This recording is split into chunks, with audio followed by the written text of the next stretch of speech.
नमस्कार दोस्तों, स्वागत है आपका के न्यूज़ 24/7 में। तो चलिए देखते हैं आज की headlines.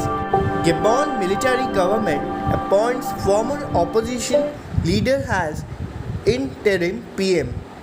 Gabon's military government, which seized power in a coup last week, appointed a former opposition leader, Raymond Ndong Sima, as the prime minister of its transitional government. Sima, a 60-year-old economist, was an outspoken critic of President Ali Bongo, who was removed by military officers on August 30. He served as Bongo's prime minister from 2012 to 2014, resigned and ran against him for president in 2016 and again as part of an opposition coalition this year. The appointment, announced on state TV on Thursday, was made in a decree by the new strongman General Brice Oligui Nguema, who was sworn in as interim president on Monday. In his inauguration speech, Oligui promised to hold free, transparent and credible election to restore civilian rule but did not give a time frame. Bongo, in power since 2009, had succeeded his father Omar Bongo, who ruled the Central African oil producer for 42 years. The family dynastic rule had created widespread discontent, with critics saying the Bongos did little to share Gabon's wealth with its 2.3 million people. The coup was greeted with scenes of jubilation in the capital, Live Reveille, and the military government moved quickly to consolidate power, swearing in General Brice Oligui Nguema as interim president on Monday. Army officers read a decree on state television on Thursday and announcing that Sima had been named Prime Minister. Nguema has promised economic reforms and said he will organize free and fair elections, though he has not said when. Driven by sympathy, not political sentiment, MV Govindan dismisses anti-incumbency in Puthupally. CPM State Secretary MV Govindan attributed the UDF victory in the Puthupally by-election to sympathy wave following death of Umen Chandi during a press conference at the AKG Center. To sympathy wave following the death of Umen Chandi during a press conference at the AKG Center, Govindan emphasized that the election result should not be interpreted as a warning against the government, as it was driven by sympathy rather than political sentiment. Congress Chandi Women defeated CPM Jack C. Thomas by 37,709 votes in a by-poll. Govindan also noted that despite his sympathy wave, the party base remained strong without any significant defections. JIG earned 42,425 votes, 32.49%. He added that the party would address the loss of around 12,000 votes compared to the 2021 assembly election. Govindan highlighted that the BJP votes saw a shift in the favor of the UDF. Regarding the church stance, Govindan mentioned that while the church leadership often favored the UDF, it couldn't be concluded the entire church congregation followed suit. Regarding the upcoming Lok Sabha elections, Govindan asserted that the UDF chances of replicating their recent victory were a mere dream. North Korea, Kim Jong UN reveals nuclear attack submarine. State media said that the sub strengthened the country's nuclear deterrent by leaps and bounds. It has been named Hero Kim Kung-ok after a North Korean naval officer and historical figure.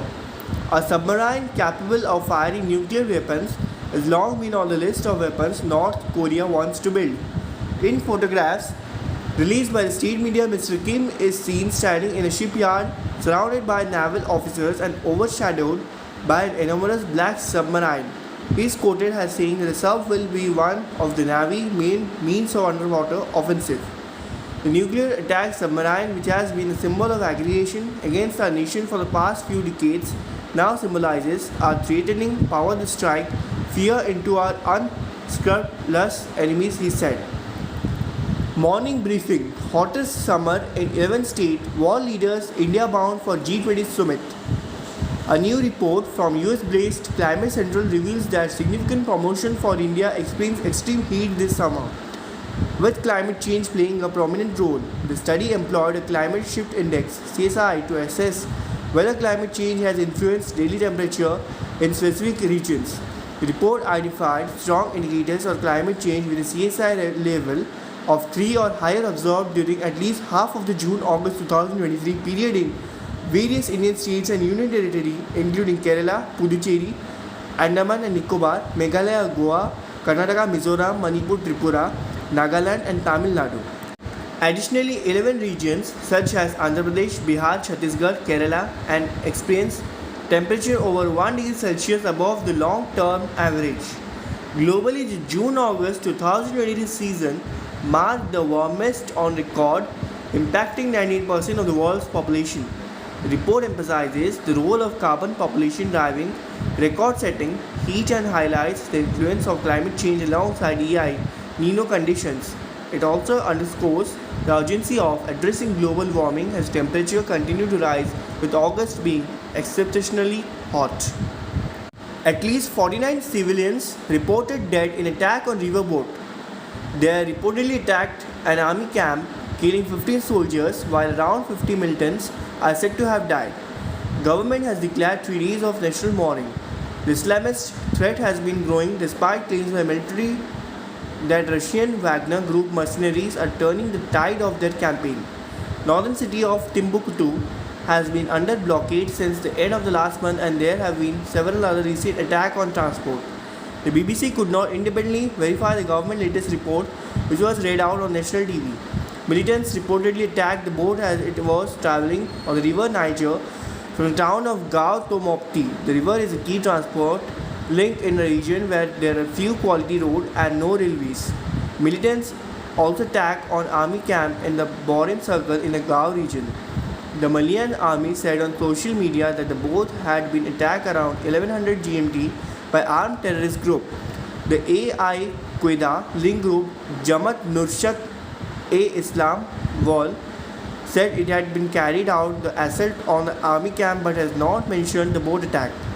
It is one of the several Islamist groups operating in northern Mali and neighboring countries. India or Bharat, a dinner invite sparked speculation as Modi's minister pushed to rebrand the country. It began with a dinner invitation. How it ends could affect more than 1 billion people. State issued invites sent to guests of this week to G20 meeting referred to India's President Draupadi Murmu as President of Bharat. Suddenly, in many circles, the questions was everywhere. Would the country of more than 1.4 billion now be called by its ancient Sanskrit name? Since then Prime Minister Narendra Modi, his Hindu nationalist supporters, Bollywood star and cricketers have made similar public proclamations. India should officially be rebranded as Bharat. India is known by 2 names. India used worldwide and the Sanskrit and Hindi nomenclature of Bharat. Now Modi government is signaling the Indians should shed name India and instead call their country Bharat. Tata Steel gains after subsidiary signs MOU for green hydrogen plant in Odisha. Tata Steel Limited was trading over a percentage higher in the morning on September 8 after the company signed an agreement with Avada Group of a green hydrogen and ammonia manufacturing unit in Odisha. Avada said it signed a memorandum of understanding MOU with Tata Steel Special Economic Zone Limited, but did not disclose financial details of the project, which would be set up at the Gopalpur Industrial Park in the Ganjam district. Avada Group is an integrated energy platform with interests ranging from manufacturing solar cells, modules and electrolyzers, renewable power generation, green hydrogen and green ammonia production. This is the second investment in a green hydrogen and ammonia manufacturing sector, given its conductive offerings for setting up a unit. TSSEZL Managing Director Manikanta Naik said. IMD's latest update on cyclonic circulation and rain forecast for Odisha. Cyclonic circulation over central parts of interior Odisha and adjoining Chhattisgarh now lies over southeast Madhya Pradesh and neighborhood, and it extends up to 7.6 km above mean sea level, tittling southwards with height. Indian Meteorological Department IMD on Friday informed that the monsoon through at mean sea level now passes through Jaisalmer, Kota, Raisen, Pendra Road, Jamshedpur, Digha and thence east-southeastwards to northeast Bay of Bengal. As per IMD, there will be a considerable drop in rainfall activities in several parts of Odisha. In the next 2 days, however, an alert has been issued for thunderstorm and heavy rainfall activities for September 11 and 12. Yellow warning: heavy rainfall very likely to occur at 1 or 2 places over the districts of Sundargarh, Bargarh, Jharsuguda, Keonjhar, Mayurbhanj, Baleshwar, Bhadrak, Jajpur, Angul, Dhenkanal, Cuttack, Sambalpur, Devgarh. Day 2 and Day 3 up to September 10. No warning. ऐसे और news को जानने के लिए जुड़े रहिए के news 24/7 के साथ.